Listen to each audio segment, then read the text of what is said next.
এ আলামিন দাঁড়া, ধরে দিছিস কেন? আরে নাসির ভাই দিন দুপুরে মাল খাইতেছে, আমারে ধরতে পারলে উল্টা পাল্টা প্রশ্ন করে মাথাটা খারাপ করে দিব। এই তোদের মতো পাবলিকের কারণে নাসিরের মতো মাতালেরা মাথায় উঠে বসে।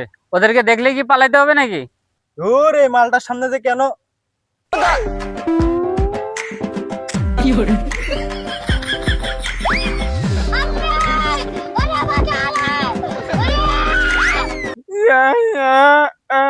সুমন, শালা মাতাল।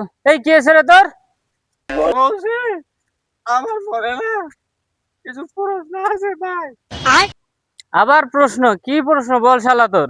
বলছে ইট তো মাটি দিয়েই তৈরি হয়, মাটি তো পানি দিলেই গলে যায়, ইট পানি দিলে গলে না কেন? রুটি তো আমরা ছিঁড়ে ছিঁড়ে খাই, তা গোল করে বানাই কেন?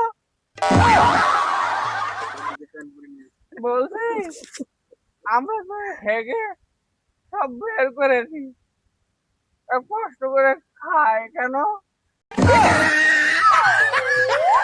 বলছি ভাই, মুতে তো আমরা সব বের করেছি, তা কষ্ট করে পানি খাই কেন?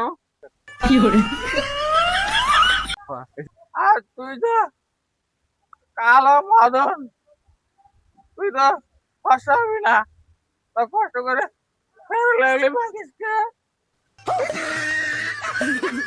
আর ভাই, মানুষ যখন মরে যাবে তাহলে জন্মাচ্ছে কেন? কি